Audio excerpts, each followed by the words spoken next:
Muy buenas a todos, gente, ¿qué tal? Por acá con un nuevo video para el canal, y el día de hoy vamos a continuar nuestra aventura en Malaz, el libro de los caídos. Pero antes de adentrarnos con el video, recordarte que ya te puedes unir como miembro del canal. Esta es una suscripción de tan solo $2 mensuales con la que puedes apoyar mi contenido y mi canal. De esa forma, permitirme dedicar mucho más tiempo a este proyecto para traerles video de forma más continua y seguida a ustedes. Dicho eso, agradecer a todos aquellos que ya se han unido como miembro, convirtiéndose en soldados malazanos del canal. Y sin enredarme más con la introducción, vamos directamente con el video. Las gaviotas, las primeras que ven en mucho tiempo, revolotean sobre sus cabezas. El horizonte que tienen delante, siguiendo su rumbo sur-sudeste, es una mancha irregular que se perfila progresivamente conforme el día se prepara para su veloz deceso. Ni una sola nube empaña el firmamento y el viento es fresco y constante. Salk Elan se reúne con Kalam en el castillo de proa. Van ambos envueltos en capas para protegerse de la espuma que levanta el tapón de trapo al cortar las olas. Para los marineros de servicio en cubierto y en la popa, verlos en la proa como un par de grandes cuervos es una imagen de mal agüero. Sin que nada de ello le preocupe, Kalam mantiene la mirada fija en la isla que los espera. Salk Elan menciona que a medianoche llegarán al lugar de nacimiento del Imperio Malazano. Kalam objeta el término antiguo que utiliza Salk Elan para referirse al Imperio de Malaz. Elan, por su parte, le responde que solo está tratando de crear ambiente. Kalam le pregunta por qué. Elan se encoge de hombros, diciendo que quizás se deba a una sensación de anticipación o de impaciencia. Elan continúa hablando sobre la ciudad de Malaz y le pregunta a Kalam qué puede esperar de ella. Kalam le responde que imagine una posilga junto al mar, una ciénaga podrida llena de sabandijas. Elan lo interrumpe y lamenta haber preguntado. ¿Y el capitán? ¿Quiere saber, Kalam? Sigue igual, lamentablemente. ¿Por qué? No estoy sorprendido. La hechicería, dioses... Como odio la hechicería, piensa Kalam. Salk Elan apoya sus manos con sus largos dedos sobre el pasamanos, revelando una vez más su pasión por las gemas de tonos verdes montadas en recargados anillos. Un barco rápido podría llevarnos hasta Unta en un día y medio más o menos, le dice Elan. ¿Y cómo lo sabes?, pregunta Kalam. Te lo pregunté a un marinero, Kalam. ¿Cómo si no? A ese curtido amigo tuyo que finge estar al mando. ¿Cómo se llama? No recuerdo haberle preguntado el nombre, responde Kalam. Ese es un talento verdaderamente admirable, le responde Elan. ¿A qué te refieres? A tu habilidad para aplastar tu propia curiosidad, Kalam. Muy práctica en cierto sentido, sumamente arriesgada en otro. Eres un hombre difícil de conocer y aún más de predecir. Bueno, tienes razón, Elan. Y sin embargo, te gusto, le dice Elan. ¿De veras? Sí, y me alegro porque es importante para mí, le responde Salk Elan. ¿Y esas son tus inclinaciones, Elan? Búscate un marinero, le recomienda Kalam. No es eso a lo que me refiero, pero como es natural, tú lo sabes perfectamente. Solo que no puedes evitar lanzarme dardos. Lo que digo es que me complace que le guste a alguien a quien admiro. Kalam se vuelve para mirarlo. ¿Qué encuentras tan admirable, Salk Elan? Entre todas tus vagas suposiciones, ¿has descubierto la creencia de que soy susceptible a los halagos? ¿Por qué te empeñas en asociarte conmigo?, le pregunta Kalam. Matar a la emperatriz no será fácil, le dice Salk Elan y continúa. Pero imagínate que se consiga lograr lo que todos creían imposible. Sí, Kalam Mekar, quiero formar parte de ello. Allí, junto a ti, hundiendo espadas en el corazón del imperio más poderoso del mundo. ¿Has perdido el juicio? ¿Matar a la emperatriz? ¿Unirme a ti en esa locura? Ni lo sueñes, Salk Elan. Ahórrame el disimulo, responde este. ¿A qué hechicería está sometido este barco?, le pregunta Kalam, cambiando de tema. Salk Elan abre involuntariamente los ojos antes de mover la cabeza. Excede mis habilidades, Kalam. y el embosado sabe que lo he intentado. He registrado minuciosamente el botín de Pornqual y no he encontrado nada. ¿El propio barco?, dice Kalam. No que yo haya podido determinar. Mira, Kalam, creo que alguien nos rastrea en otra senda. Esa es mi opinión. Alguien que pretende apoderarse del cargamento. Es solo una teoría, pero no tengo ninguna otra cosa. De modo, amigo mío, que todos mis secretos han sido desvelados. Kalam guarda un prolongado silencio antes de estremecerse. Tengo contactos en la ciudad de Malaz. Una inesperada convergencia antes de lo previsto, pero ahí está, dice Kalam. Contactos, excelente, vamos a necesitarlos. ¿Dónde? Hay un corazón negro en la ciudad de Malaz, el más negro de todos, el que todos los habitantes evitan mencionar, el que todos ignoran deliberadamente. Y allí, si todo marcha bien, esperaremos a nuestros aliados, le dice Kalam. Deja que lo adivine, la infame taberna llamada Smiley, en otra época propiedad de un individuo que un día llega a convertirse en emperador. Los marines dicen que la comida es terrible en ese lugar. Kalam lo mira asombrado. Solo el embosado sabe si Salk Elan es increíblemente sarcástico o quizás qué. No, un lugar llamado Casa de Muerte, y no en su interior, sino en la puerta del jardín. Pero no tengas ningún reparo si quieres explorarlo, Salk Elan, le dice Kalam. Elan apoya ambos brazos en el pasamanos y contempla las pálidas luces de la ciudad de Malaz con los ojos entrecerrados. Suponiendo una larga espera para la llegada de tus amigos, es probable que la explore, le dice Elan, y es improbable que éste advierta la indómita sonrisa que hace Kalam. Iskaralpus agarra el pomo con ambas manos, apoya los pies en la puerta y farfullando aterrado tira con todas sus fuerzas en vano. Con un gruñido, Mapo pasa por encima de Ikarium, que yace al pie de la puerta de Tremorlord, y separa al sumo sacerdote de la puerta infranqueable. Violín oye que el Trell lucha con el cerrojo, pero el zapador tiene centrada su atención en el enjambre de moscas de sangre. Tremorlord se les resiste, pero el avance del es inexorable. Ciega se encuentra junto a él con la cabeza ladeada y el pelo erizado. Los otros 4 mástines han reaparecido en el camino y corren hacia la puerta del jardín. Las sombras que proyectan los divers sobre ellos es como agua negra. Absalar le dice a Mapo que deje de forcejear, que la casa ya no se abrió para él y que deje espacio para Violín, que es el último que falta en intentarlo. Pero en ese preciso momento, Ikarium empieza a moverse inconsciente debido a la amenaza que se les viene encima. Como si lo hubiera alcanzado un rayo, el cuerpo del Yag da una sacudida y emite un gemido. El impacto del sonido sacude a todos que se tambalean. De la herida de su cabeza brota sangre fresca y se esfuerza por abrir los ojos, cuando de un brinco Ikarium se incorpora. La antigua espada de un solo filo se libera de sus ataduras, con su hoja como una extraña imagen borrosa que se estremece. Los mástines y el enjambre de divers llegan simultáneamente al jardín. El terreno y los recortados árboles entran en erupción, formando redes caóticas de raíces y ramas que se retuercen hacia el cielo como velas negras, hinchándose y extendiéndose hacia lo ancho. Otras raíces intentan alcanzar a los mastines y los animales chillan. Ciega ha dejado a Violín para unirse a los suyos. En aquel momento, ante todo lo que está presenciando, Violín ríe para sus adentros. No solo trono sombrío sirve a la traición. ¿Cómo puede la casa Assad resistirse a apresar a los mástines?,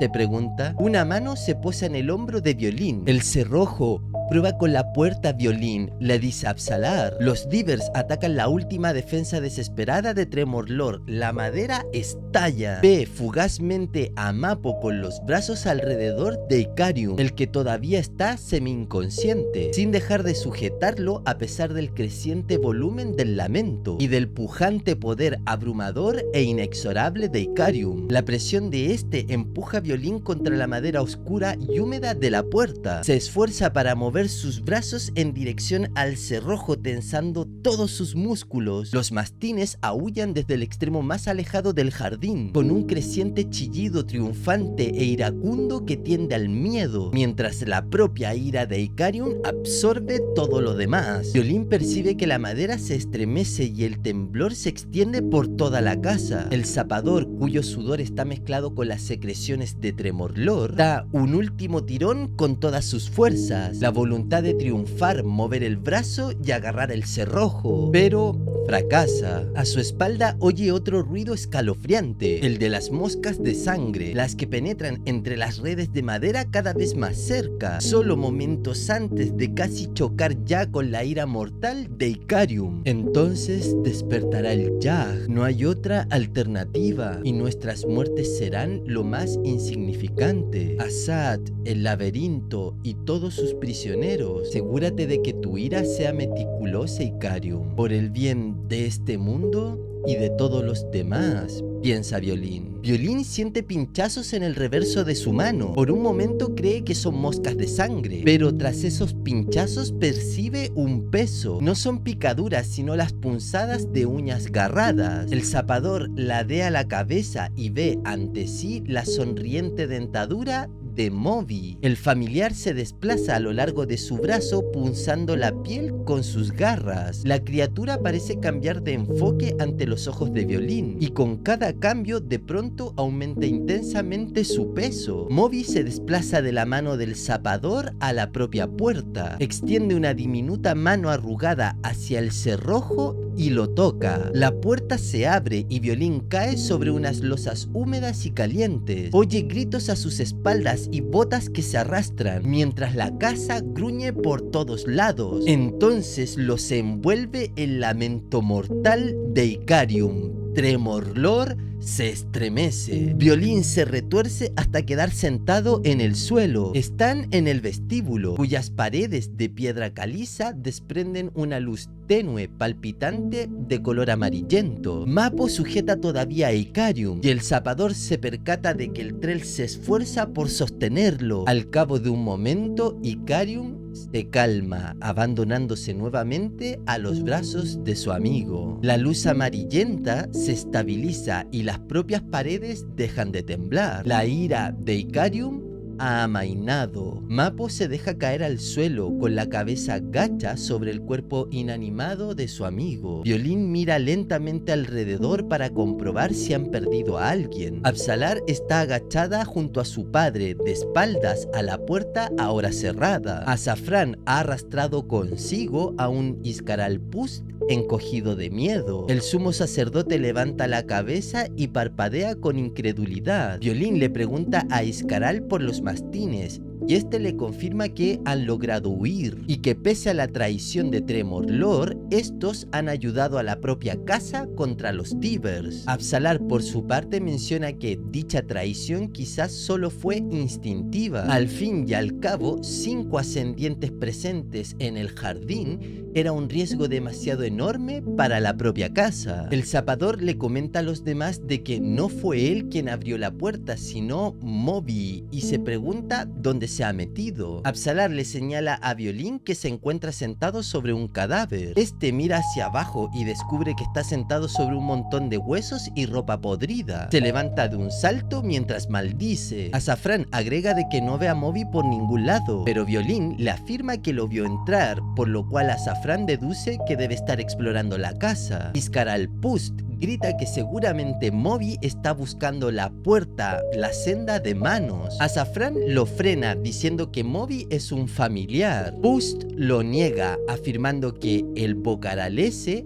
es un Soletaken. Absalar fija la mirada en el cadáver marchito detrás de Violín. Señala que seguramente debió ser el guardián del Assad, ya que todos los Assad tienen un guardián. Esta avanza, da una patada a los huesos y observa que no son restos humanos. Las extremidades son demasiado largas y las articulaciones demasiado numerosas. Mappo les informa que se trata de los restos de un Forkrul Asail, entonces la menos conocida de las razas ancestrales. Ni siquiera se menciona en ninguna de las leyendas de 7 ciudades que he leído, dice Absalar. Luego dirige su atención al vestíbulo, que a 5 pasos de la entrada se abre abre a una intersección con forma de T, con una puerta doble enfrente. Absalar menciona que la distribución es casi idéntica a la de Casa de Muerte en la ciudad de Malaz. Entonces se oye un correteo en la intersección y aparece Moby, el que se lanza a los brazos de Azafrán. El Daru comenta que el animal está temblando, mientras Violín refunfuña. Pust, agachado cerca de Icarium y Mapo, pregunta por el Jag. El tren le responde que está todavía inconsciente y que no cree que se despierte pronto. Pust exige que permitan que el Asad se apodere de él, puesto que, ya que están dentro de Tremorlor, no lo necesitan. Mapo se niega y Pust lo llama loco. Suena una campana en algún lugar al exterior de la casa Asad y todos se miran con incredulidad. Violín le pregunta a los demás si acaso también la han oído. Parece la campana de un mercader. Azafrán asiente y dice que es la campana de un mercader de Darujistán. Violín se acerca a la puerta y la abre. En el jardín se alzan finas capas de raíces entrelazadas, más altas que la casa, formando ángulos y planos dispares. Hay montones de tierra húmeda por todas partes, y junto a la puerta arqueada esperan 3 carruajes enormes y adornados, cada uno de ellos tirado por 9 caballos blancos. Bajo el arco se encuentra Carpolan de Mesan. Este levanta una mano hacia Violín y le habla en Daru, diciéndole que lamenta no poder acercarse más. Informa que busca a alguien llamado Violín y que trae un regalo para él, recogido a prisa y a un alto costo, y sugiere completar la transacción cuanto antes. Azafrán se coloca junto a Violín y observa con el ceño fruncido los carruajes. Dice en voz baja que conoce al constructor, Pernuk, justo detrás de Antelago en Darujistán. Violín sale al exterior y examina el entorno. Todo parece tranquilo. Aún inseguro, avanza por el camino y se detiene a 2 pasos del arco, observando con recelo al mercader. Carpolan de Mesan, caballero, de la Asociación Comercial de Trigale. Y este es un desplazamiento que yo y mis accionistas nunca lamentaremos, aunque no esperamos repetirlo jamás. El agotamiento del mercader es evidente y sus prendas de seda están empapadas en sudor. Hace un gesto y una mujer con armadura pálida como la cera se acerca con una pequeña caja en las manos. Carpolan explica que la entrega llega con los saludos de un mago de los abrazapuentes. El zapador acepta la caja y sonríe. Violín comenta que los esfuerzos de la entrega supera lo que puede expresar. Carpolan responde que para él también ha sido así y que debe marcharse de inmediato. Violín menciona que desconoce cómo han llegado hasta allí o cómo volverán a Darujistán, pero que les desea un buen y rápido viaje. Antes de que partan, pregunta si el mago de los abrazapuentes mencionó la procedencia del contenido de la caja. Carpolan responde que sí, proviene de las calles de la ciudad azul, una referencia que, según dice el mago, Violín comprenderá de inmediato. Violín pregunta si acaso el mago dio alguna advertencia respecto a la manipulación de la entrega. El mercader hace una mueca, menciona que el mago les dijo que no lo agitaran demasiado, aunque el último tramo del viaje fue accidentado y parte del contenido podría haberse dañado. Sin siquiera abrir el paquete todavía, Violín sonríe y les informa que todo está bien, que el contenido no ha sufrido ningún tipo de daño. Carpolan frunce el ceño y menciona que todavía no ha examinado el contenido. ¿Cómo puede estar seguro de que todo está bien? Violín responde que deberán confiar en su palabra. Obviamente que cuando hablan de que el paquete proviene de las calles de la ciudad azul, se hace una referencia al primer libro cuando Whiskey y Jack con su pelotón se infiltran en Darujistán, la ciudad azul, y proceden a minar las calles de la ciudad para hacerla volar por los cielos en caso de ser necesario. Ya de vuelta en el interior del Asad, Violín abre la tapa de la caja. Cuenta 7 granadas, 13 resquebrajadoras de mampostería y 4 flameadoras. Ah, ven el rápido, algún día levantaré un templo en tu nombre, dice Violín. Azafrán pregunta cómo el mercader llegó hasta allí desde Darujistán. Violín responde sinceramente que no lo sabe. Se incorpora, mira a los demás y dice que se siente extraordinariamente bien. Iskar al-Puz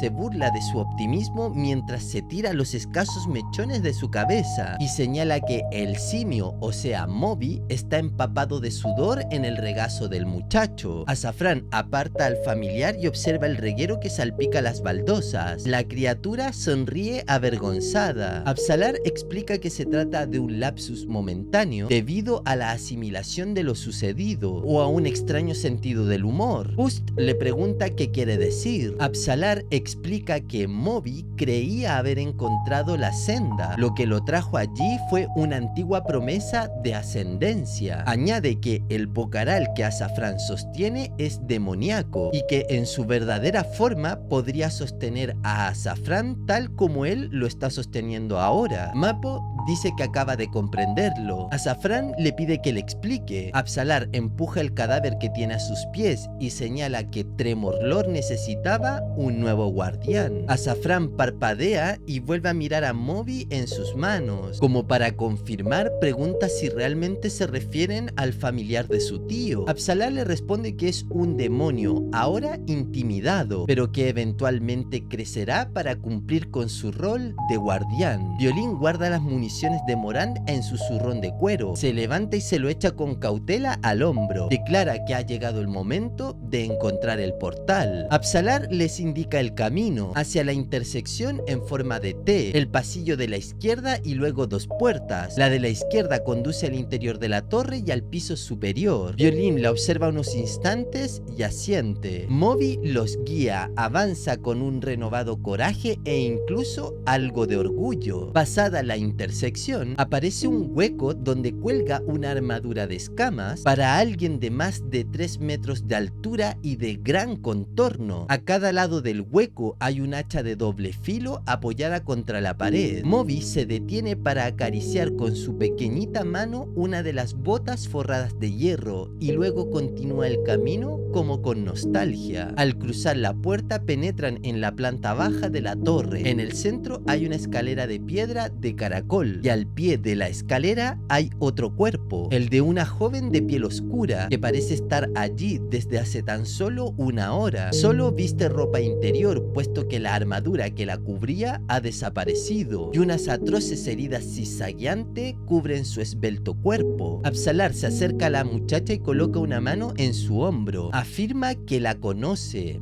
Es la hija de Dacem Ultor. Recuerda que la primera espada la recuperó antes de romper su voto al embosado, antes de maldecir al dios que servía. Pero eso ocurrió hace muchos años, Absalar, le dice Violín. Lo sé, responde la muchacha. Todos guardan silencio mientras observan a la frágil muchacha que yace al pie de la escalera. Mappo redistribuye el peso de Icarium en sus brazos, como si se sintiera incómodo con el eco que le produce esa imagen, aunque está claro que él no hará con su carga lo que Dacem Ultor hizo con la suya. Absalar se levanta y mira escalera arriba. Si el recuerdo de danzante sirve, el portal espera, dice esta. Violín le consulta a Mappo si seguirá con ellos. Mappo le confirma que así lo hará, aunque quizás no todo el camino. Luego el zapador le hace la misma pregunta a Pust. Sí, claro, desde luego, ¿por qué no? ¿Regresar por el camino del laberinto? Sería una locura. Iscaral Pust es cualquier cosa menos loco, como ya saben. Por supuesto que los acompañaré.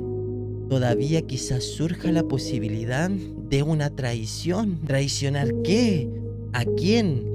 ¿Acaso importa? No es el fin lo que aporta satisfacción, sino el camino elegido para alcanzarlo, dice Iscaral. Vigílalo, le dice Violín a Azafrán. Entonces el zapador baja la cabeza para observar a Moby. El familiar está agachado junto al umbral de la puerta, jugando pacíficamente con su propia cola. ¿Cómo se despide uno de un bocaral?, pregunta Violín. Con una patada en el trasero.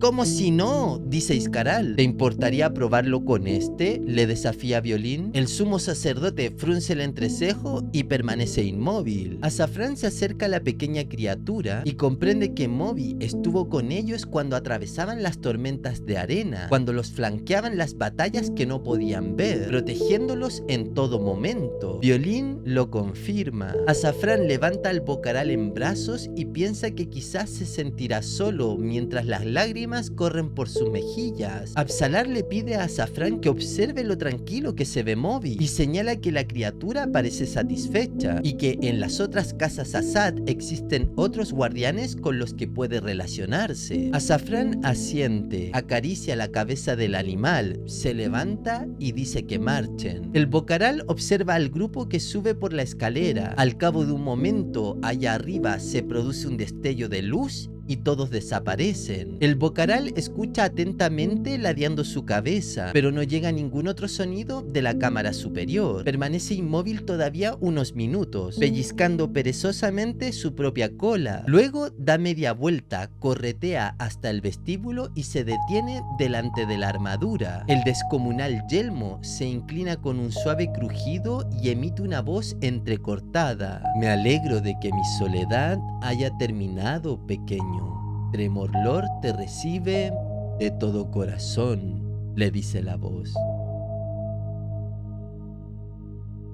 Se levanta una nube de polvo y grava que se estrella contra el escudo de Duker cuando el jinete wicano cae y rueda hasta detenerse a los pies del historiador. El wicano, un cuervo, no es más que un muchacho. Parece casi pacífico, con los ojos cerrados como si durmiera sosegadamente. Pero para él, todos los sueños han acabado. Los jinetes cruzan la tierra pisoteada frente a él, mientras las flechas zumban entre los huecos. Duker mueve el escudo para interceptar una que se dirige a su rostro. El impacto empuja el borde forrado de cuero contra su boca y barbilla, partiéndola. La caballería tarxiana ha roto las filas defensivas y está a punto de aislar la docena de pelotones del resto de la compañía. El contraataque de los cuervos ha sido feroz y demoledor, pero costoso, y Duker comprende mientras avanza con cautela que quizás ha fracasado. Los pelotones de infantería se han separado en 4 grupos, de los cuales tan solo uno es sustancial,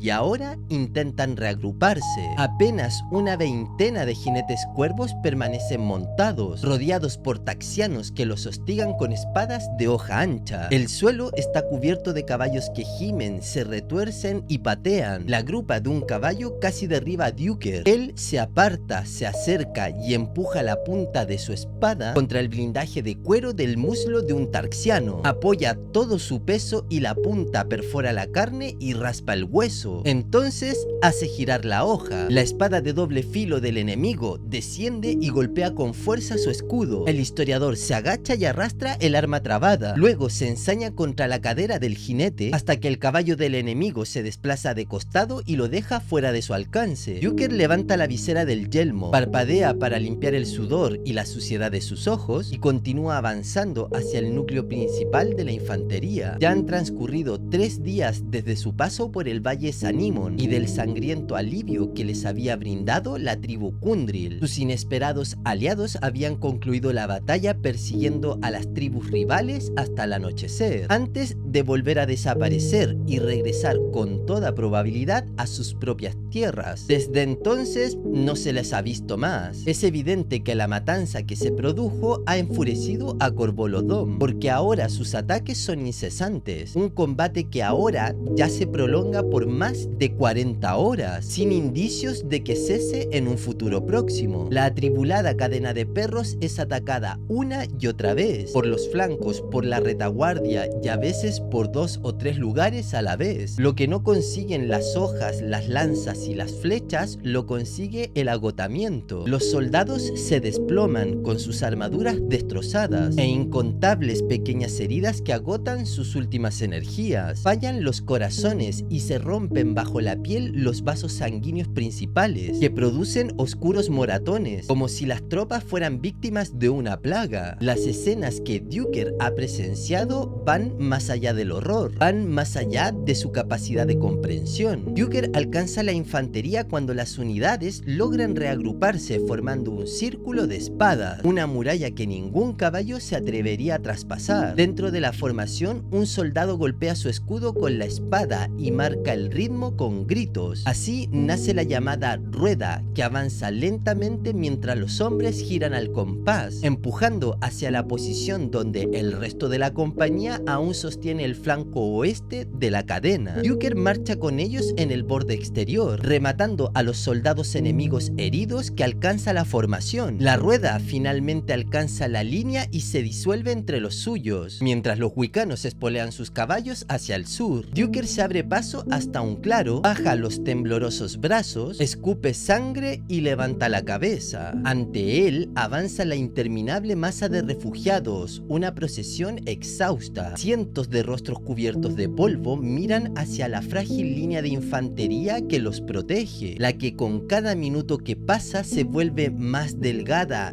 retrocede y se desgasta. Las expresiones de los refugiados están vacías, más allá del pensamiento o sentimientos. Forman parte de una marea que solo puede seguir adelante, aferrados a lo único que les queda: sus hijos. Entre la marea de refugiados que avanza desde la vanguardia, dos figuras se acercan a Duker. Al principio no los reconoce, todos los rostros se han vuelto extraños en medio del agotamiento y la confusión. La voz del capitán Tregua lo devuelve a la realidad. El capitán le ofrece una jarra abollada con agua. Duker guarda su espada y bebe, pese al dolor que le provoca su labio partido. La otra acompañante es la marín anónima que ya en el pasado ha marchado junto a Duker. Esta tiembla sin cesar y lleva una terrible herida en el hombro, donde una lanza atravesó la armadura y dejó a la vista los eslabones rotos de la malla. Cuando sus miradas se cruzan, Duker no ve nada que siga con vida en esos ojos, antes hermosos, de color gris claro. Pero la alarma que siente en su interior el historiador no proviene de lo que ve, sino de su propia falta de espanto, de la aterradora ausencia de todo sentimiento. Tregua le comunica que ya han alcanzado la llanura de Gelen y que el puño quiere verlo. Duker, creyendo que el puño necesita el frasco que él lleva colgado al cuello, intenta entregarlo, pero el capitán Tregua niega con el ceño fruncido. El puño Coltaine quiere hablar con él en persona. Han encontrado una tribu de Sanit Odan que solamente se dedica a observarlos manteniendo la distancia. Duker comenta que quizás la rebelión no es tan segura en esa región. Mientras los ruidos de combate disminuyen y llega una breve pausa para recuperarse, reparar armaduras y contener hemorragias, Tregua le indica que caminen. ¿De qué tribu se trata?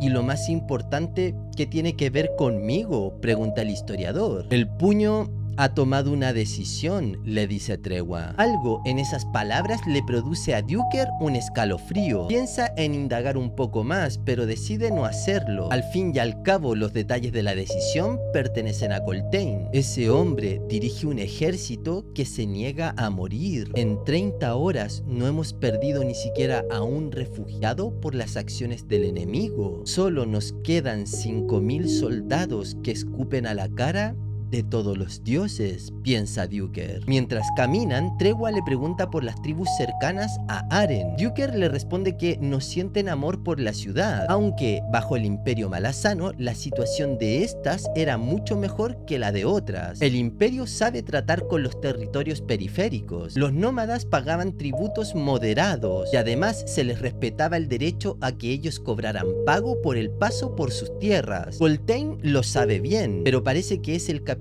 Tregua quien necesita convencerse. Duker observa las interminables hileras de refugiados cubiertas de polvo. A través del agotamiento empieza a comprender el alcance de la decisión de Coltaine, una apuesta desesperada. El capitán Tregua expresa su preocupación por los niños, es lo único que les queda a esos refugiados, y Duker entiende sin necesidad de que éste lo exprese explícitamente lo que piensa de trasfondo. Una solución rápida, una merced expeditiva antes de que los niños caigan en las manos del enemigo. El historiador recuerda el rostro de los refugiados, intentando hallar en ellos juventud, libertad o inocencia, pero descubre otra cosa: dignidad. Entonces comprende lo que Tregua intenta expresar. 5000 soldados están dispuestos a sacrificar sus vidas. Y Duker se pregunta si acaso ha subestimado a esos hombres y mujeres que marchan con los pies destrozados. ¿Acaso esa aparente sencillez no oculta una comprensión más profunda del mundo y de su lugar en él? Mira a la Marine anónima y a sus extraordinarios ojos grises. Parece esperar una respuesta. Duker finalmente la encuentra. Esos soldados defienden la dignidad de los refugiados. Esa es su fuerza, tan simple como eso, y acepta la lección. Nunca subestimar a un soldado. El montículo de Sanimon se alza como una vasta meseta. Al sur, en Sanit Odan, sobreviven dos antiguos caminos elevados de la época en que aquel montículo fue una próspera ciudad. El occidental ya no se usa y solo conduce a otro montículo árido. El otro camino, Saniyem, se extiende al sudoeste y todavía conecta con el mar interior de Klatar. El clan Cuervo de Coltane controla el camino Saniyem cerca del montículo como si fuera una muralla. El tercio meridional de Sanimon se ha convertido en un bastión wicano, defendido por guerreros y arqueros del clan Perro Loco y Comadreja. Los refugiados son conducidos por el lado oeste, protegido naturalmente por el acantilado del montículo. Las fuerzas de Corvolodom que han atacado ambos puntos vuelven a ser derrotadas. El séptimo sigue siendo una fuerza formidable a pesar de sus pérdidas. Algunos soldados caen muertos sin heridas visibles. Otros combaten entre gemidos y lágrimas mientras matan a sus contrincantes. La llegada de los arqueros wicanos montados decide la lucha, y una vez más llega una pausa. Coltane espera solo, mirando hacia el Odan meridional. Su capa de plumas se agita con el viento. A lo lejos, sobre las colinas, otra tribu observa a unos 2000 pasos, con caballos y estandartes inmóviles bajo el cielo pálido. Duker contempla a Coltane mientras se aproxima, intentando imaginar el peso que lleva el puño, pero su mente se resiste. No es una carencia de imaginación por parte mía o una falta de voluntad, simplemente no puedo llevar la carga de otro, ni siquiera un breve instante. Ahora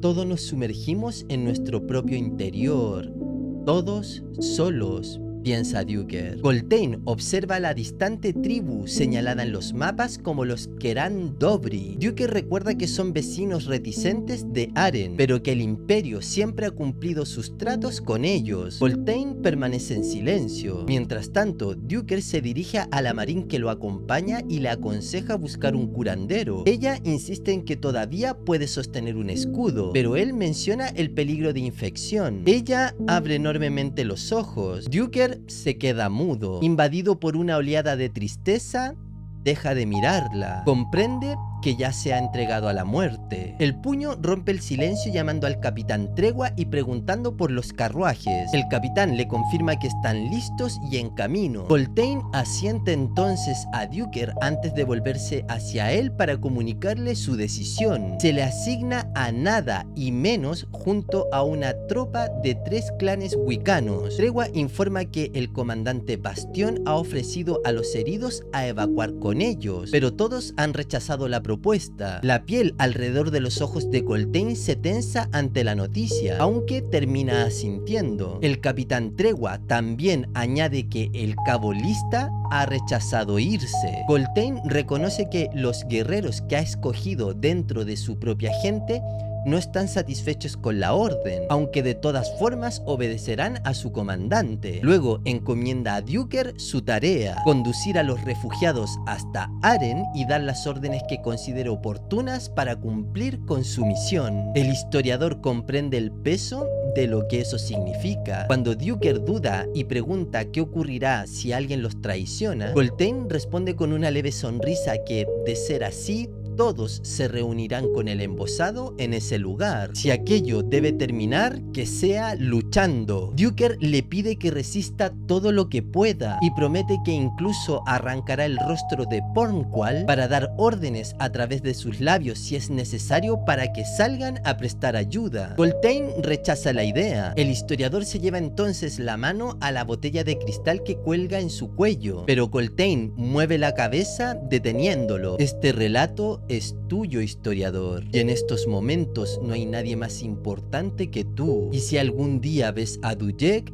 dile esto: no son los soldados del imperio lo que la emperatriz no puede permitirse perder, sino sus recuerdos. Se les acerca un escuadrón de wicanos con caballos de repuesto, incluida la familiar yegua de Duker. Detrás de ellos emergen del polvo los primeros carruajes, y a un lado están los demás, custodiados por lo que Duker puede ver por nada y menos. El historiador respira hondo y dice: respecto al cabo Lista, no quiere cambiar de opinión, lo interrumpe el capitán Tregua y continúa. Me ha pedido que le transmita sus palabras de despedida. Tengo entendido que ha susurrado algo acerca de un fantasma en su hombro, a saber lo que eso significa. Dígale al historiador que he encontrado mi propia guerra. Coltaine desvía la mirada como si esas palabras lo hubieran impactado como no lo habían hecho otras. Capitán Tregua informe a las compañías: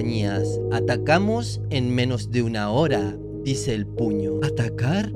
Por el aliento del embosado, piensa Duker. El historiador se siente incómodo en su propio cuerpo. Sus manos a los costados parecen cargadas de plomo, como si la cuestión de qué hacer con su propia carne y sus propios huesos lo hubiera conducido a una crisis. La voz de Tregua interrumpe sus pensamientos. Ha llegado su caballo, historiador, le dice Tregua. Duker mira al capitán y asiente lentamente con la respiración entrecortada. ¿Historiador? No. Tal vez vuelva a hacerlo dentro de una semana. No tengo ninguna palabra para describir cómo debería llamarme en este momento. Creo que basta con viejo, dice Duker. Tregua parece trastornado por la sonrisa de Duker. Puño, este hombre considera que no tiene título.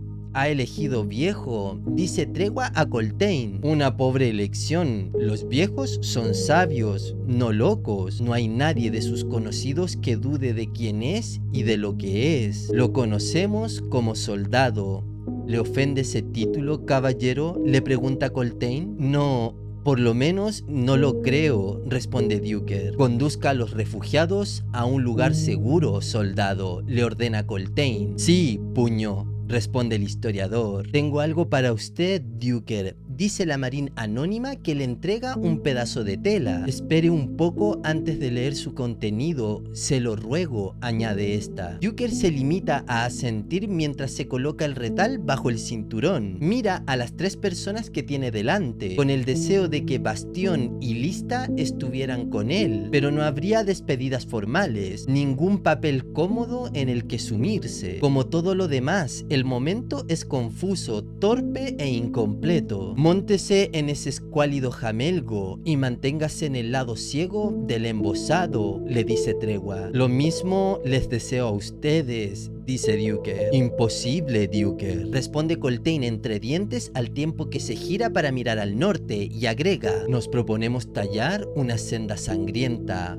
por la garganta de ese bastardo. Por si no queda del todo claro, explicar que básicamente el puño Coltaine decide que Duker, junto con nada menos y unos pocos wicanos, sigan adelante con la columna de refugiados hacia Aren, mientras él y todos los soldados que quedan con vida, cerca de 5000, incluyendo a los soldados heridos, se quedan en ese lugar para formar una barrera protectora e impedir que Corvolo Dom vaya tras los refugiados. Los 5000 soldados que se quedan luchando han decidido sacrificar sus vidas por la dignidad de los refugiados y por sus hijos. Hasta el propio cabo Lista ha decidido quedarse a luchar. La misión de Duker entonces es ahora avanzar con los refugiados y ponerlos a salvo antes de que Corvolo Dom termine de matar a los soldados que los protegen y vaya a por ellos. Duker, flanqueado por nada y menos, cabalga en cabeza de la columna de refugiados en dirección a la tribu de la Cresta. Los jinetes wicanos que escoltan la caravana y los que van dentro de los carruajes seleccionados que abren la marcha son chicos y chicas muy jóvenes, todavía con sus primeras armas. Su enojo colectivo por haberlos separado de sus clanes es una tormenta silenciosa. Sin embargo, si Coltaine se ha equivocado en su apuesta,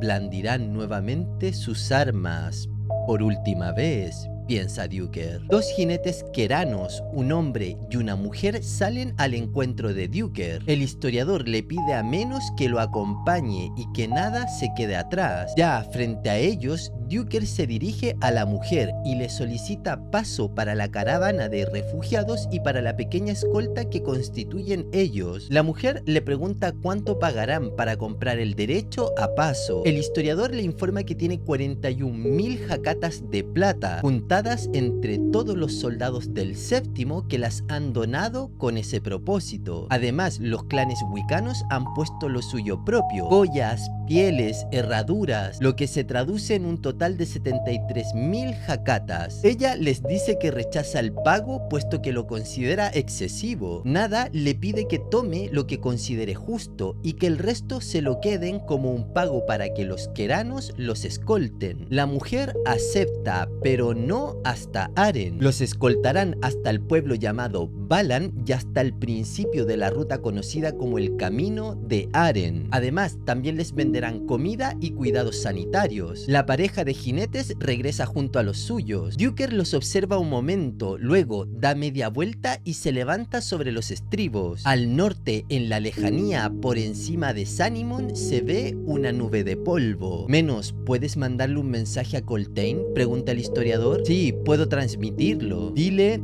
que tenía razón, dice Duker. Al caer el crepúsculo, el campamento de refugiados queda envuelto en dos silencios: el de la tierra bajo el cielo nocturno, cuajado de estrellas como cristal atrapado, y por otro lado, el de la propia multitud. Entre los refugiados circulan los queranos con gesto reservado. Sus regalos y cuidados no revela emoción alguna, pero allí donde pasan dejan una sensación de alivio. Sentado bajo las estrellas, Duker escucha los gritos que atraviesan la oscuridad y le desgarran el corazón. Gritos de alegría mezclados con angustia, gemidos y sollozos incontrolables. Un extraño cualquiera pensaría que algo terrible acecha el campamento, incapaz de comprender que esos sollozos nacen del alivio. Duker sí lo entiende y su alma responde con un dolor ardiente. Sin embargo, el alivio de la salvación trae consigo otra angustia. Desde el norte llegan verdades imposibles de ignorar. En algún lugar de esa oscuridad se alza un muro de carne humana, soldados envueltos en armaduras destrozadas que aún desafían a Corbolodom y que han comprado con su sacrificio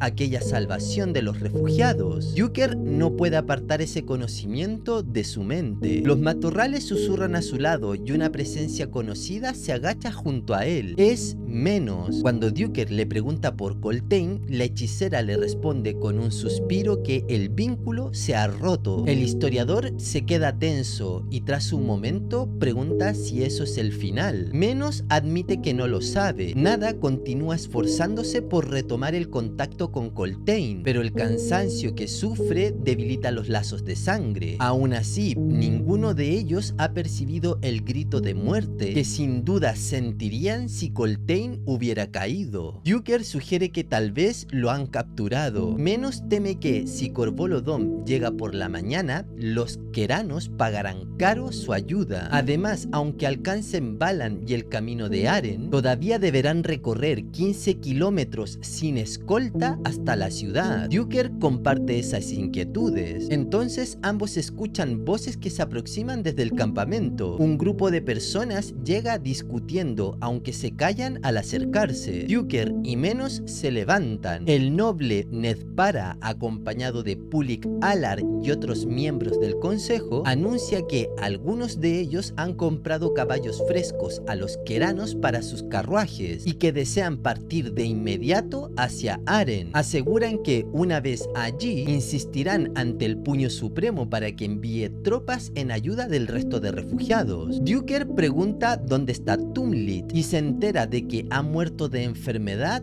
días antes. Tras escuchar la propuesta, el historiador la rechaza. Les explica que si ellos parten ahora, el campamento entrará en pánico y eso es algo que no pueden permitirse. Todos viajarán juntos y esos nobles deben conformarse con ser los primeros en entrar en la ciudad cuando lleguen. Nedpara protesta indignado, pero Duker lo manda a apartarse antes de terminar lo que él empezó en el paso Vatar. Recordemos que ahí fue cuando Duker agarró al noble por el cuello para estrangularlo y matarlo, pero fue detenido justo a tiempo por otros. Corvolodom está lejos de haber terminado con nosotros. Ahora que Coltaine ha muerto y con él su ejército, ¿debemos confiar nuestras vidas en estos apestosos nómadas? ¿Y qué pasará cuando ya no nos escolten? Estaremos a 15 kilómetros de Aren. Nos está mandando a todos a la muerte, grita Pulik. Así es, todos o ninguno. Ya ha hablado suficiente, márchense, les dice Duker. ¿Crees que te has convertido ahora en ese perro wicano renacido? Dice el noble mientras lleva la mano al estoque que cuelga en su cinturón. Lo desafío a un duelo. La espada del historiador se mueve con la rapidez de un relámpago, golpeando la sien de Pulik Alar con la parte plana de la hoja. El noble se desploma inconsciente. ¿Coltaine renacido? No. Solo soy un soldado, responde Duker. El consejo se retira, llevando en brazos a su inconsciente portavoz. Menos ordena a los wicanos que los vigilen, le pide Duker. El poblado de Balan es una colección escuálida de pequeñas casas de adobe, donde residen tal vez unos 40 habitantes, y todos han huido días antes. La única estructura con menos de un siglo de antigüedad es el arco malazano que indica el principio del camino de Aren, una calzada militar elevada construida por orden de Dazen Ultor poco después de la conquista. El camino de Aren tiene hondas cunetas a ambos lados y más allá terraplenes donde crecen altos cedros en hileras precisas durante varios kilómetros. La portavoz Kerana se acerca a Duker en la explanada frente al arco del camino y le informa que el pago ha sido recibido y que todos los acuerdos se han cumplido. El historiador le da las gracias y añade que lo que han hecho por ellos llegará a oídos de la emperatriz en los más respetuosos términos. Antes de que se vaya, la mujer le advierte de una gran fuerza que se aproxima por el norte, levantando polvo en la retaguardia y moviéndose con rapidez. Duker asiente, consciente del peligro, y asegura que intentarán mejorar sus posibilidades. La Kerana duda un instante más y luego le pregunta si están seguros de que les abrirán las puertas en Aren. Duker responde con una carcajada seca que se ocupará de eso cuando lleguen. La anciana acepta la respuesta y se despide. Poco después, los Kerandobri parten con rapidez, sus carromatos protegidos, dejando atrás a los refugiados. Duker observa la inmensa caravana de refugiados que se extiende a través y alrededor del pueblo. Les impone un ritmo brutal, obligándolos a marchar durante un día y una noche con apenas descanso, dejando en claro que solo estarán a salvo cuando crucen las murallas de Aren. Aún quedan varios kilómetros y deberán seguir caminando hasta el amanecer para cubrirlos. Nada, informa a tus wicanos. Quiero que toda la caravana de refugiados haya cruzado este arco antes de la puesta de sol. Tus guerreros utilizarán todos los medios posibles para lograrlo, salvo matar o mutilar. Puede que los refugiados hayan olvidado el terror que les infunden los wicanos. Recuérdaselos. Solo disponemos de 30 soldados y todos son jóvenes, le recuerda menos. ¿Querrás decir jóvenes iracundos?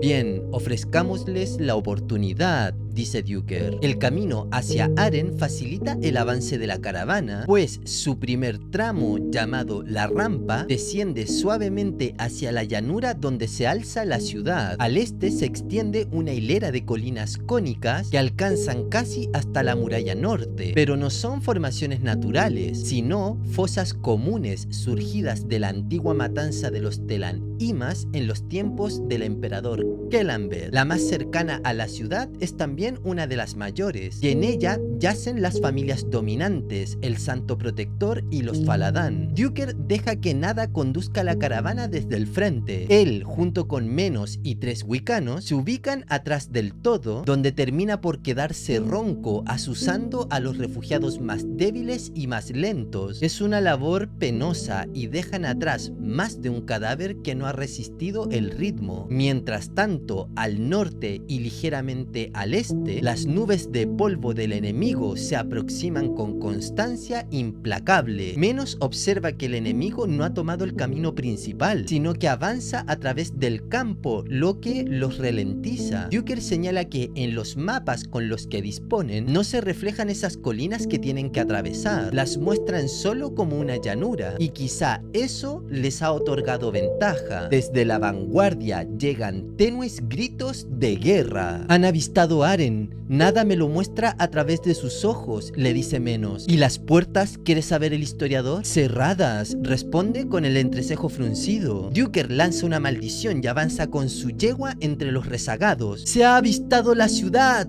¡Ya falta poco!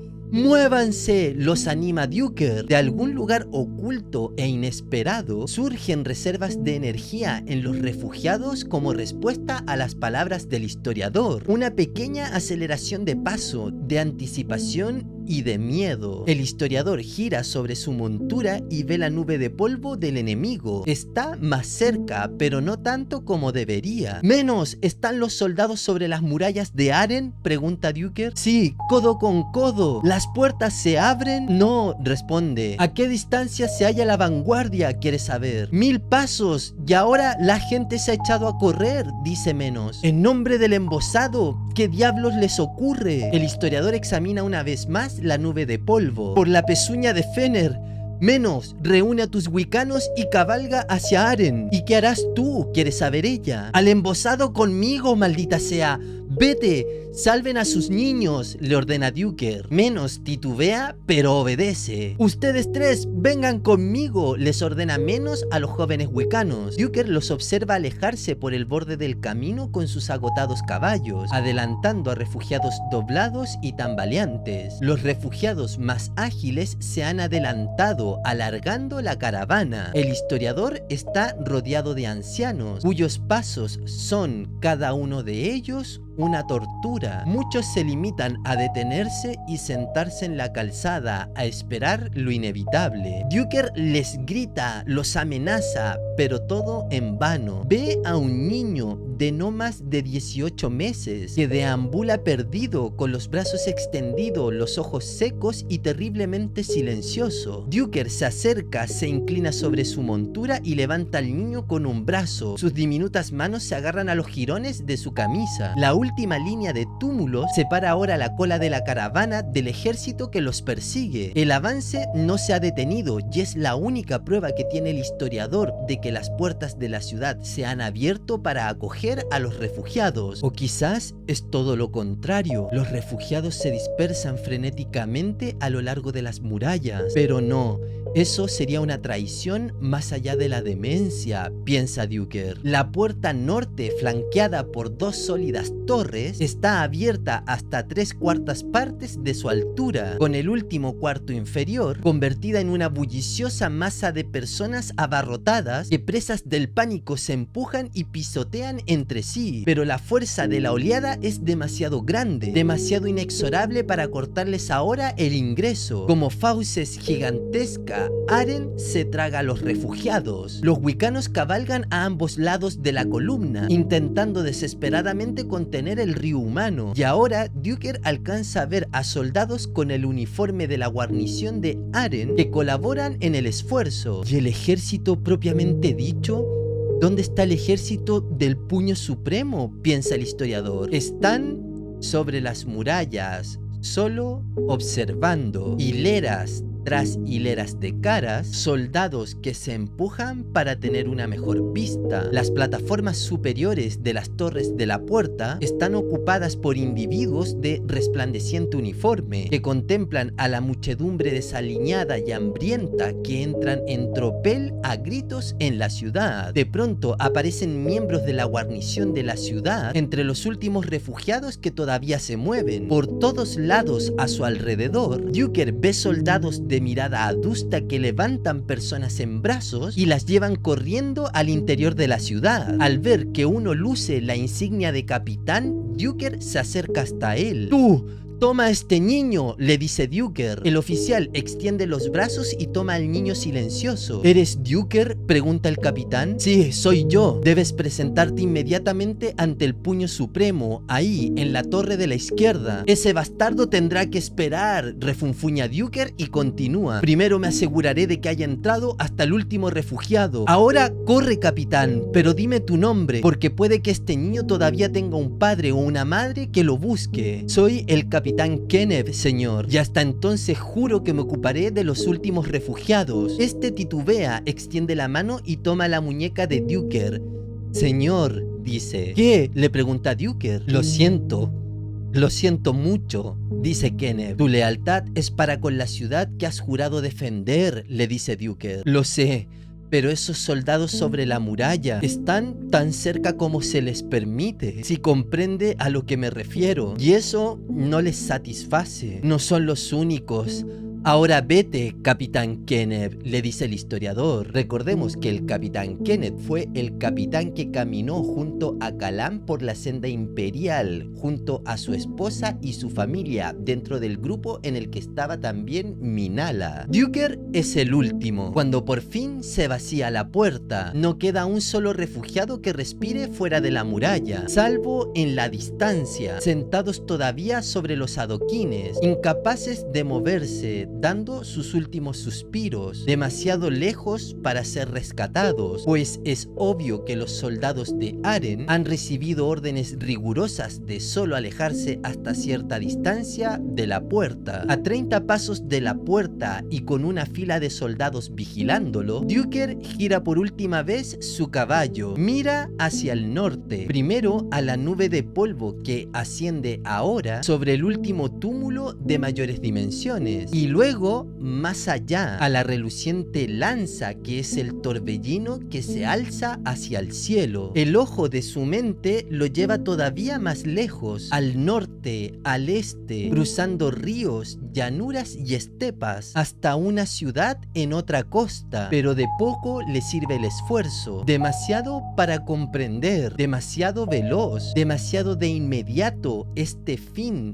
de esa extraordinaria travesía que aterra el alma. Una cadena de cadáveres, de centenares de leguas de longitud. No, es algo que me supera, que ahora creo nos supera a todos, piensa Duker. Gira de nuevo con la mirada fija en esa puerta abierta y en los guardias allí reunidos. Estos se separan para abrirle camino. Golpea los flancos de su yegua con los talones. Duker no presta la menor atención a los soldados de las murallas, ni siquiera cuando estallan vítores como una bestia desencadenada.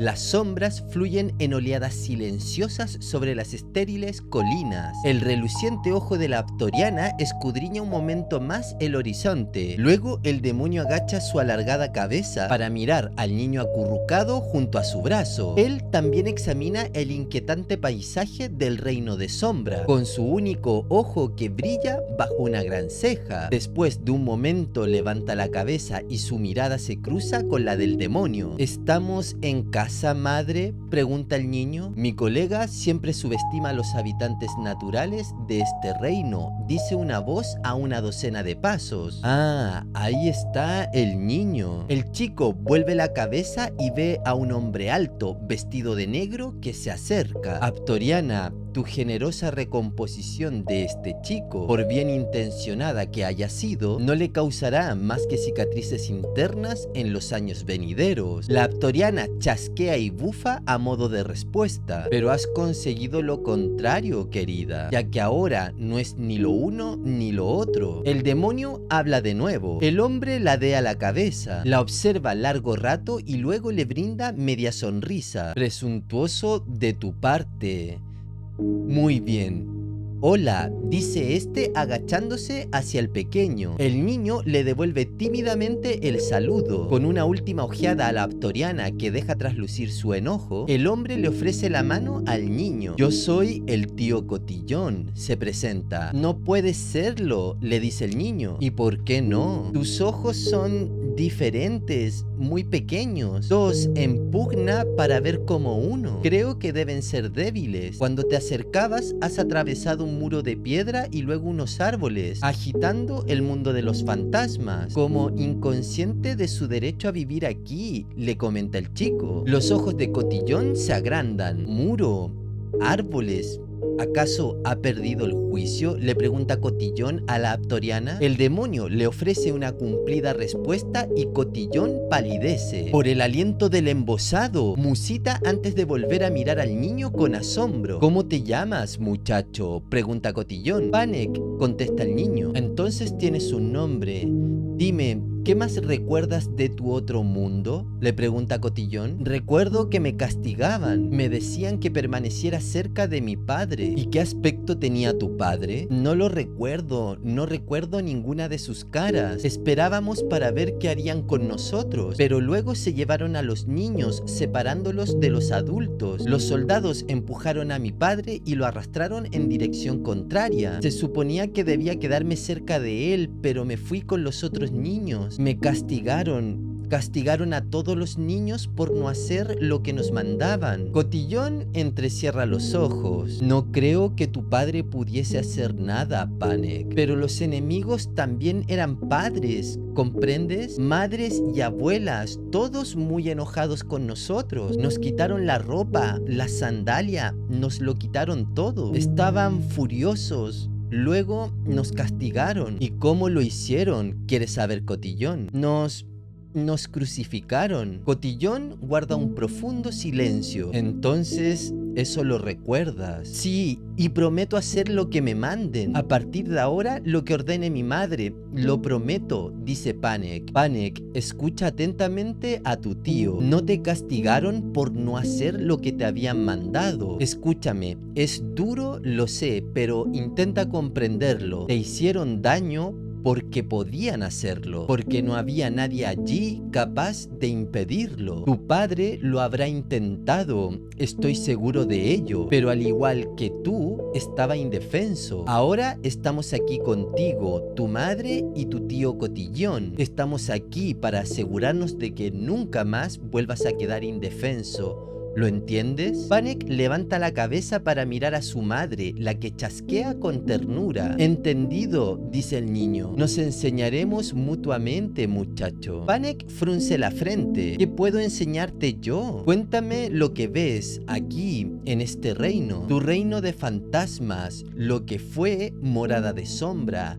Los antiguos lugares que perduran, los que tú atraviesas sin verlos. Así es.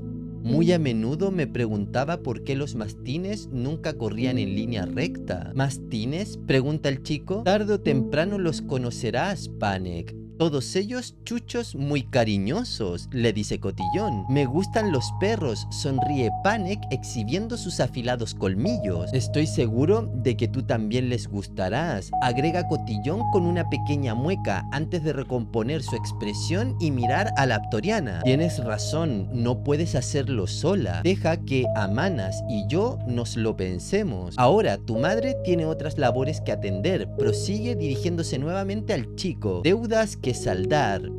¿Quieres ir con ella o quedarte conmigo? ¿Y tú a dónde vas, tío? Los otros niños han sido depositados cerca de aquí. ¿Te gustaría ayudarme a acomodarlos? Panek titubea un momento antes de responder. Me gustaría volver a verlos, pero todavía no. Iré con mi madre. El hombre que le pidió que nos salvaran necesita que lo cuiden. Madre me lo ha dicho. Me gustaría conocerlo. Mi madre me dice que él sueña conmigo. de la primera vez que me vio. Recordemos que cuando Kalam lo vio por primera vez fue cuando el chico estaba crucificado y con el rostro totalmente mutilado. Estoy seguro de ello, susurra Cotillón y continúa. Al igual que a mí, a él lo atormenta la impotencia. Luego se vuelve para dirigir una prolongada mirada al ojo de la Aptoriana y continúa. Cuando ascendí, demonio, fue para escapar de las pesadillas de los sentimientos. Imagínate cuánto me sorprende ahora agradecerte estas ataduras, dice Cotillón. Tío,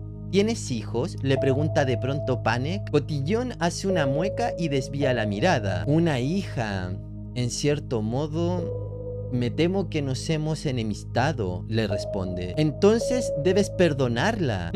Maldito advenedizo. Has dicho que debíamos enseñarnos mutuamente, tío. Cotillón ensancha los ojos para mirar al chico y luego mueve la cabeza. Lamentablemente es ella quien debería perdonarme. Entonces debo conocerla. Bueno, todo es posible. La Aptoriana habla y Cotillón frunce el entrecejo. Eso, querida, está fuera de lugar, dice mientras se da media vuelta y se envuelve en su capa. A media docena de pasos se detiene y gira la cabeza. Dale recuerdos de mi parte a Kalam. Al cabo de un momento desaparece entre las sombras. Panek sigue mirándolo fijamente. ¿Imaginará que ahora camina sin ser visto?, le pregunta a su madre. El tapón de trapo echa ancla a 50 brazas de los muelles del puerto de Malás. En plena noche, desde el castillo de proa, Kalam observa el paseo marítimo con sus almacenes viejos, tabernas y posadas, y más al norte las mansiones de los ricos y la fortaleza de Mok recortada en las colinas. Un pendón ondea en el viejo baluarte, demasiado oscuro para distinguir sus colores, y eso basta para que Kalam tenga un presentimiento. Alguien importante hay ahí. Debido a la hora en que han llegado, les es imposible desembarcar. El capitán esperará al amanecer para acercarse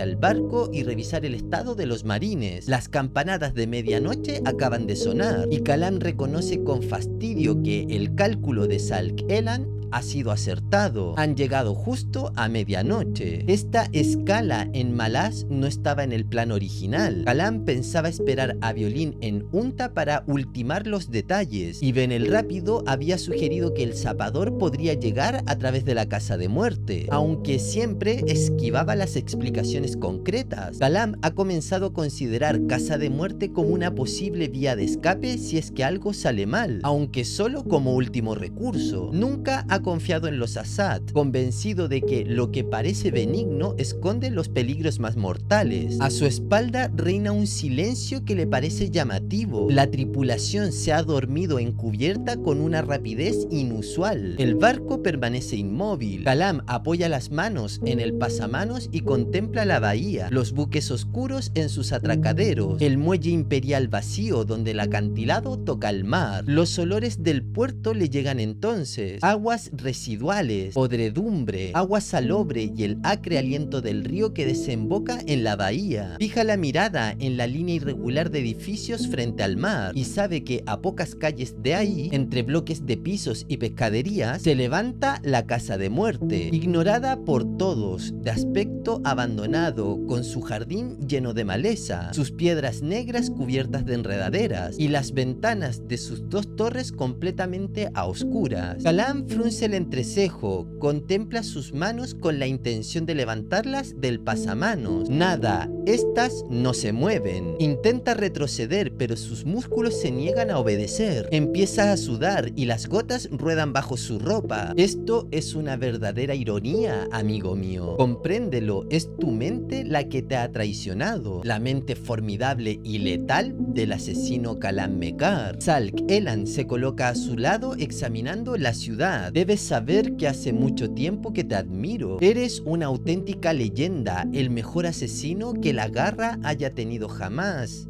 Y que ha perdido. Y es esa pérdida la que más duele. Si te lo hubieras propuesto, Kalam, podrías haber estado al mando de toda la organización. Bueno, puede que Topper no estuviera de acuerdo, y reconozco que en ciertos sentidos es superior a ti. Él, sin duda, me habría matado el primer día, por inseguro que estuviera del riesgo que yo podía suponer. No obstante, cuchillo contra cuchillo, Tú lo superas, amigo mío, dice Salk-Elan y continúa. Aquí otra ironía para ti, Kalam. Yo no estaba en 7 ciudades para encontrarte. En realidad no sabíamos nada sobre tu presencia allí. Es decir, hasta que me topé con cierta espada roja que lo sabía. Ella te estuvo siguiendo desde Erlitán, antes de que entregaras el libro a Chaik. ¿Sabías que habías conducido a las espadas rojas directamente a esa bruja? ¿Sabías que lograron asesinarla? Esa espada roja habría estado aquí conmigo de no ser por un lamentable incidente en Aren. Pero en todo caso prefiero trabajar solo. Reconozco que me siento orgulloso del nombre Salk-Elan, pero aquí y ahora mi evidente vanidad insiste en que conozcas mi verdadero nombre, que es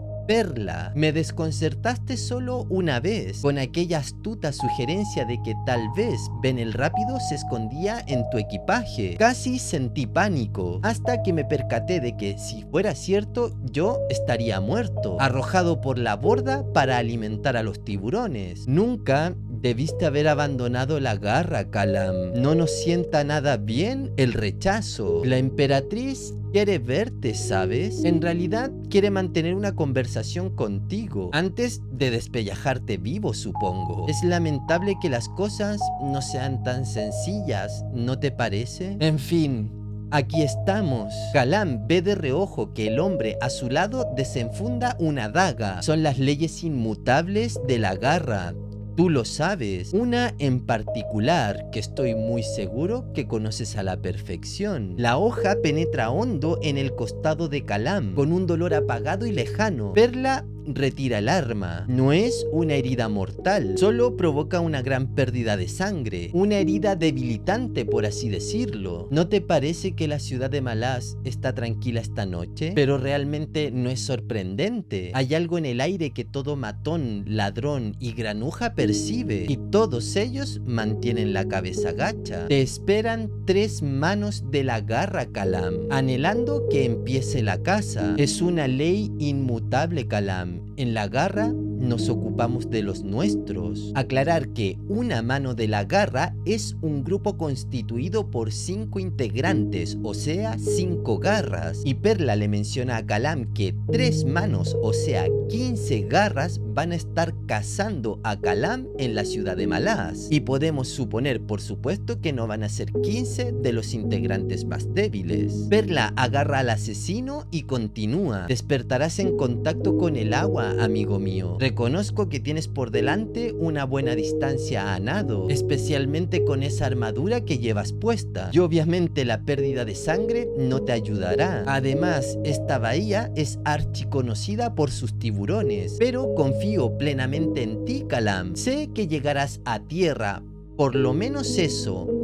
Y luego, Kalam percibe como Perla lo levanta por la borda. Antes de arrojarlo al agua, Perla le confiesa que es una auténtica pena que también tendrá que encargarse del capitán y de la tripulación. Pero no hay otra alternativa. Acto seguido, lanza a Kalam a la oscura agua. Perla espera un momento para ver si es que aparece a flote, pero no sucede nada. Se encoge de hombros, empuña un par de dagas y se vuelve hacia la tripulación inmóvil encubierta. La figura que surge ante él desde la oscuridad es enorme, angulosa y de extremidades negras. Un solo ojo brilla en su cabeza de largo hocico, y apenas revoloteando tras esa cabeza hay un jinete, cuyo rostro es una parodia de su montura. Perla retrocede con una sonrisa. Aprovecho la oportunidad para darte las gracias por tu esfuerzo contra el Sem. No sabía de dónde procedías entonces, ni sé cómo es que estás aquí ahora, ni tampoco el por qué, pero te ruego aceptes mi gratitud. Kalam, susurra el jinete.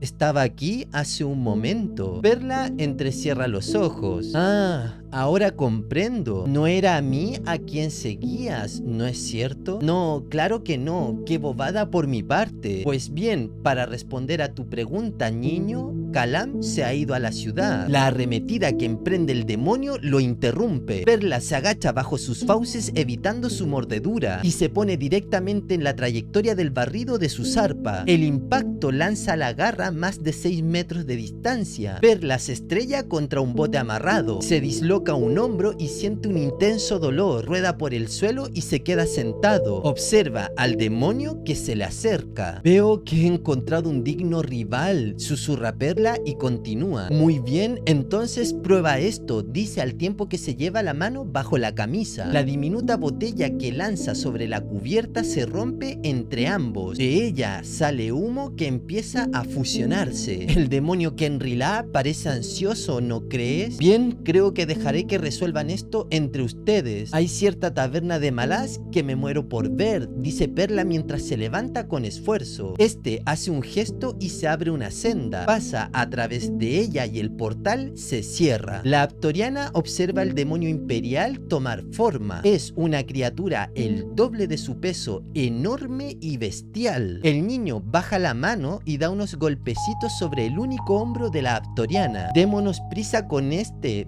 ¿de acuerdo?, le dice Panek. El capitán despierta bruscamente entre crujidos y estallidos de madera, con el barco cabeceando violentamente. Ahora su mente por fin está despejada, libre de la influencia de Perla por primera vez en meses. Se dirige rápidamente a la cubierta y ve frente a él el combate entre dos criaturas horrendas. La mayor de ellas, incapaz de igualar la velocidad de su contrincante, está convertida en una masa de carne desgarrada. La Aptoriana está destrozando a su enemigo, pero sus hachazos feroces han destruido la cubierta, el pasamanos y han partido el palo mayor, que se mantiene en pie sujeto apenas por las jarcias, inclinando peligrosamente el buque. El primer oficial en funciones da las órdenes oportunas y luego vuelve la cabeza para mirar al capitán con una sonrisa. Me alegro de tu regreso, Carteron, empieza a decir. Cierra el pico, Pallet. Esto es Malaz y yo me ahogué hace muchísimo tiempo, no lo olvides. Vuelve a poner atención en la batalla entre los dos demonios y agrega: el tapón de trapo no lo resistirá. Pero el botín, dice el primer oficial. Al embosado con el botín. Siempre podremos subirlo a flote nuevamente, pero para eso necesitamos estar con vida. Ahora démonos prisa con esos botes. El barco hace agua y no tardaremos en hundirnos, le dice el capitán. Que Veru nos proteja. El mar está plagado de tiburones, dice Pallet. Ahora nos enteramos que todo este tiempo que el barco se sintió extraño, en donde el propio capitán también estaba en un estado mental extraño que muchas veces Kalam percibió. Todo era debido básicamente a Perla, alias Stalk Elan. Además, también nos enteramos mediante el saludo que le da el primer oficial al capitán del tapón de trapo que este es Carteron Crust. Carteron fue reclutado en el tiempo de la vieja guardia, o sea con el emperador Kellanbed, y este llegó a ser almirante de la marina malazana junto con su hermano y también con Nock. Es más, Carteron Crust llegó a ser nombrado puño supremo de Aren, eventualmente sucedido por Pornqual, tras el asesinato del ex emperador, y al ser buscados también los de la vieja guardia para ser aniquilados, Carteron Crust desaparece y se comienza a difundir el rumor de que murió ahogado en el puerto de Aren, sin que nunca encontraran su cuerpo. Y ahora sabemos por qué, efectivamente sigue vivo, aunque ocultando su identidad. Al mismo tiempo que sucede esto en el tapón de trapo, a casi 50 metros mar adentro, el capitán del mercante rápido y su primer oficial intentan dilucidar la causa de la conmoción sobre el tapón de trapo. Atrás los remos, ordena el capitán. Parada completa. A la orden, capitán. Ese barco se está hundiendo. Reúne al equipo de rescate. Abajo los barcos, ordena el capitán. En ese momento oyen los cascos de un caballo en cubierta a su espalda. Ambos se vuelven para mirar y el primer oficial se adelanta. Tú! En el nombre de Mael, ¿qué crees que estás haciendo? ¿Cómo ha subido este maldito animal a bordo?, pregunta. Minala ajusta la cincha y luego monta sobre la silla. Lo siento, les dice. No puedo esperar. Los marines abren paso cuando el caballo avanza. El animal salta el pasamanos y penetra en la oscuridad del agua. El primer oficial mira boquiabierto al capitán. Llama al mago a bordo y trae una cabra, le ordena el capitán. ¿Cómo? Capitán, cualquiera tan valiente y estúpido para hacer lo que acabamos de presenciar, merece toda nuestra ayuda. Ordénale al mago del barco que limpie el camino de tiburones y de cualquier otra cosa que pueda acecharla. ¡Rápido!, le ordena el capitán. Y con eso llegamos al final de este video. Espero que la información que te he traído aquí te haya gustado, te haya servido. Si es así, el video te gustó, te sirvió, obviamente que agradecería un buen me gusta. Un comentario nunca está de más y siempre se agradece. Y nosotros nos estamos encontrando nuevamente por acá mismo en el canal para continuar con más aventuras en Malaz. Así que nos estamos viendo. Chao, gente.